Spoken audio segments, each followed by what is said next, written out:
पाक में 100 ठिकानों पर अटैक, बीएलए ने आर्मी को बनाया निशाना, 71 पाक आर्मी ठिकाने तबाह, मुनीर शाहबाज की इमरजेंसी मीटिंग। नमस्कार, आप सभी का बहुत बहुत स्वागत है। आप देख रहे हैं स्पेशल स्टोरी। मैं हूं परवीन शेख। भारत के सबसे बड़े दुश्मन पाकिस्तान से चिंताजनक खबरें सामने आ रही हैं क्योंकि पाकिस्तान की कमर टूट चुकी है।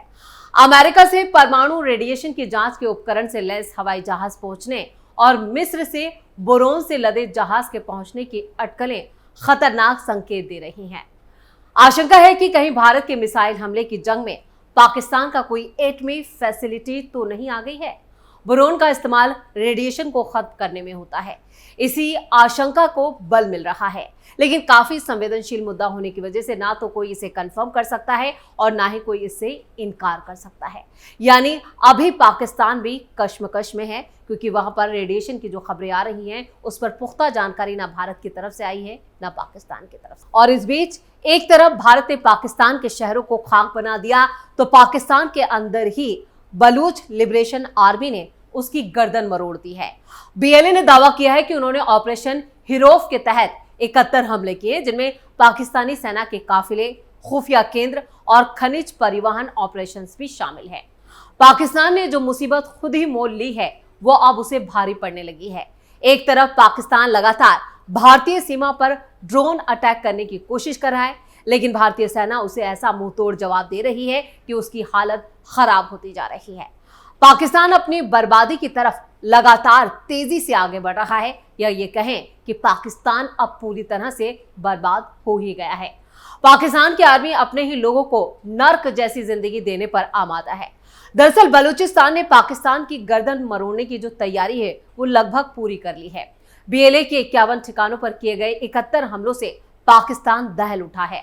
हालत यह है कि बांग्लादेश की तरह ही अब पाकिस्तान का एक और हिस्सा उससे छिन सकता है। पाकिस्तान का झूठ दुनिया के सामने पहले ही आ चुका है। उसके पाले हुए सांप अब उसे ही डस रहे हैं। जहां अमेरिकी प्रतिबंधी आतंकी हाफिज अब्दुल रऊफ पाक सेना अधिकारियों के साथ दिखा, उसके बाद ही भारत पूरी तरह से यहां पर हावी हो गया और भारत का इसके बाद एक बड़ा बयान सामने आया। भारत ने कहा, हमारी लड़ाई आतंकवाद के खिलाफ थी, पर पाक सेना ने आतंकियों का साथ दिया, इसलिए जवाबी कार्रवाई जरूरी थी। ऑपरेशन सिंदूर के तहत भारत ने पाक सैन्य ठिकानों पर कार्रवाई की, जिसमें एयरबेस और जवानों को नुकसान पहुंचा। बलूच लिबरेशन आर्मी यानी बीएलए पाकिस्तान के दक्षिण पश्चिमी हिस्से में पाकिस्तानी सरकार के खिलाफ दशकों से अपना विद्रोह जारी रखे हुए है। यह अलगाववादी ग्रुप पाकिस्तान के सबसे बड़े लेकिन सबसे कम आबादी वाले प्रांत बलूचिस्तान में काफी एक्टिव है। यह अलगाववादी गुट पाकिस्तान सरकार के सामने आए दिन सुरक्षा चुनौतियां पेश करता रहा है। फिलहाल बीएलए भारत पाकिस्तान के बीच चल रहे तनाव का फायदा भी उठाना चाहता है और अपने पैर मजबूत भी करना चाहता है। बीएलए ने अपना मकसद पूरा करने के लिए भारत से मदद भी मांगी है। इस मामले में बीएलए ने एक खत जारी करके कहा है कि भारतीय सेना पाकिस्तान पर हमला करे, हम पश्चिम की तरफ से उसे मिट्टी में मिलाने के लिए पूरी तरह से तैयारी कर चुके हैं, यानी पूरी तरह से तैयार बैठे हैं। अगर भारत का साथ मिलता है तो पाकिस्तान का बचना नामुमकिन है। पाकिस्तानी सेना को कई मोर्चों पर मार। बलूच लिबरेशन आर्मी ने कहा, हमने बिना किसी समर्थन के पाकिस्तान को बलूचिस्तान में कई मोर्चों पर मात दी है।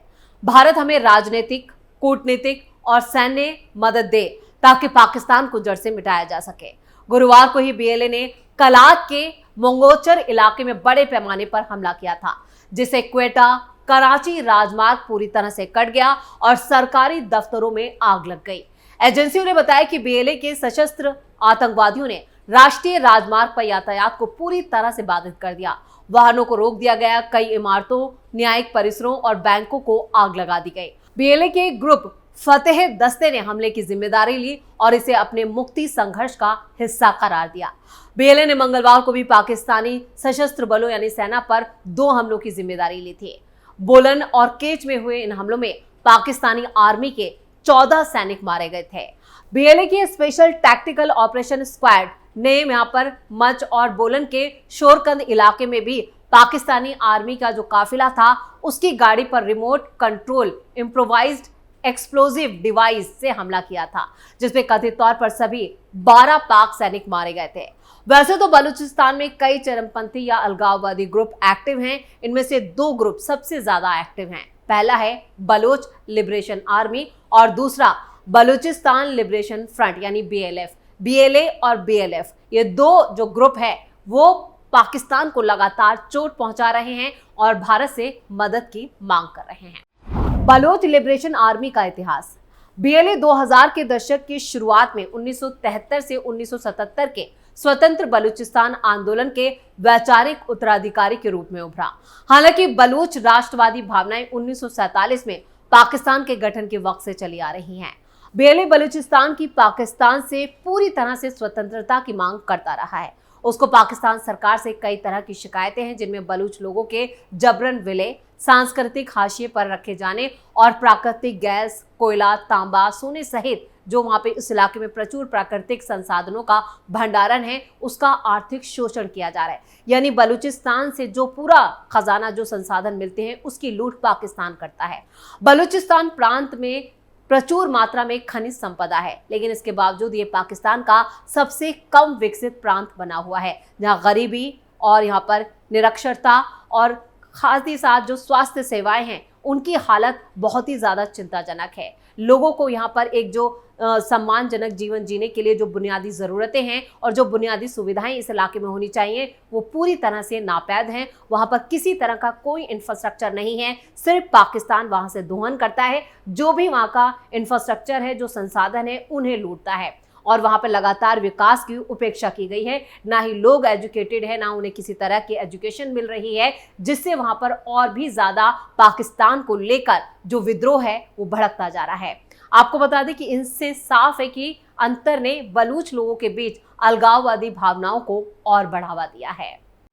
BLA को मिलता है विदेश से समर्थन। पाकिस्तानी सरकार ने BLA को आतंकवादी संगठन के रूप में क्लासिफाइड किया हुआ है। सुरक्षा विश्लेषकों का मानना है कि ये ग्रुप मुख्य रूप से पाकिस्तान के बुनियादी ढांचे, सैन्य प्रतिष्ठानों और चीनी निवेश से जुड़ी विकास परियोजनाओं, खासतौर से चीन पाकिस्तान आर्थिक गलियारे यानी CPEC से जुड़ी परियोजनाओं को निशाना बनाता है।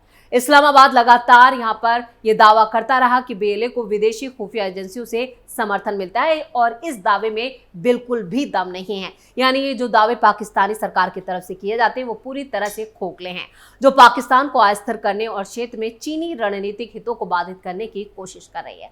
हालांकि ये दावे हमेशा से कंट्रोवर्शियल रहे हैं और स्वतंत्र रूप से इनकी जो सत्यापित करना है इसे मुश्किल ही है।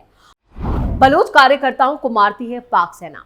पाकिस्तानी सरकार का बलूच लिबरेशन आर्मी पर नागरिकों को हताहत करने वाले हमलों में शामिल होने का आरोप है, जबकि BLA का आरोप है कि पाकिस्तानी सुरक्षा बल बलूच कार्यकर्ताओं और संदिग्ध आतंकवादियों को जबरन गायब कर देते हैं और यहां पर न्यायतर हत्याओं में शामिल हैं। बलूच मुद्दे को अंतर्राष्ट्रीय मीडिया में काफी हद तक यहाँ पर कम ही रिपोर्ट किया जाता है, जबकि इस इलाके में इसका मानवीय प्रभाव और भू यानी कि जियोग्राफिकली जो स्वार्थ है वो भी बहुत ज्यादा है। पाकिस्तान में मीडिया को कथित तौर पर स्वतंत्र रूप से स्थिति को कवर करने की कोशिश करते समय गंभीर जो प्रतिबंध है उनका सामना भी करना पड़ता है। मार्च में 400 यात्रियों की ट्रेन हाईजैक।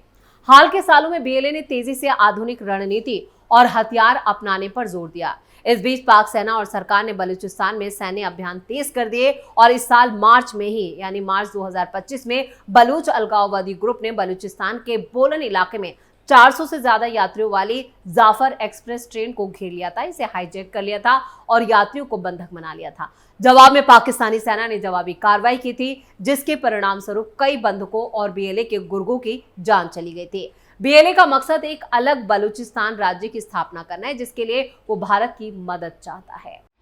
BLA ने भारत से मांगी 3 चीजें।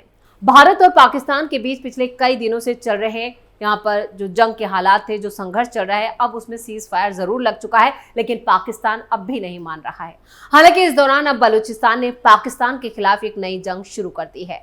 हाल ही में बलूचिस्तान के लड़ाकों ने पाकिस्तान के खिलाफ एक बड़ा ऐलान कर दिया। बलूच लड़ाकों ने कहा कि पाक एक ऐसा मुल्क है जो ज्वालामुखी पर बैठा है, जिसे हम तबाह कर देंगे। इसके लिए बलूच लड़ाकों ने पाकिस्तान के खिलाफ भारत से मदद की गुहार भी लगाई। BLA का कहना है कि अगर भारत उन्हें सिर्फ 3 चीजों से मदद कर दे तो वो पूरा पाकिस्तान ही खत्म कर देंगे। बलूचिस्तान पोस्ट की एक रिपोर्ट के मुताबिक भारत और पाकिस्तान के बीच सीज फायर होने के बाद बलूच लड़ाकों ने बयान जारी करते हुए कहा कि पाकिस्तान आतंकवादियों को पालता पोसता है। इसके लिए किसी भी तरह का कूटनीतिक रिश्ता बनाकर रखना बेवकूफ़ी है। पाकिस्तान पूरी दुनिया के लिए बना नासूर। बीएलए का यह भी कहना है कि अगर हमें पाकिस्तान के खिलाफ भारत की तरफ से मदद मिलती है तो हम पाकिस्तान को सबक सिखा देंगे। बीएलए ने कहा कि भारत से अगर राजनीतिक, कूटनीतिक और रक्षा समर्थन मिलता है तो पाकिस्तान को पूरी तरह से तहस नहस कर दिया जाएगा। आपको बता दें कि बलूचिस्तान ने भारत के अलावा दुनिया के दूसरे देशों से भी मदद की गुहार लगाई है। बलूच लड़ाकों के मुताबिक अगर पाकिस्तान को वक्त रहते ही तबाह नहीं कर दिया गया तो ये पूरी दुनिया के लिए एक बड़ा खतरा बनकर सामने आएगा। दहशत गर्दों को पालता है पाकिस्तान। बलूच लिबरेशन आर्मी का कहना है कि परमाणु की आड़ में पाकिस्तान आतंकवादियों को पालता है। इतना ही नहीं, यहां आतंकवादियों को ट्रेनिंग भी दी जाती है। पाकिस्तान में पिछले कई सालों से ये खेल खुलेआम चलता आया है और इसे रोकने के लिए कोई कोशिश नहीं की जाती।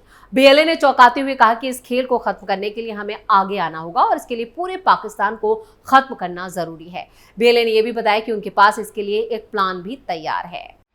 बीएलए का पाकिस्तान की सरकार को अल्टीमेटम।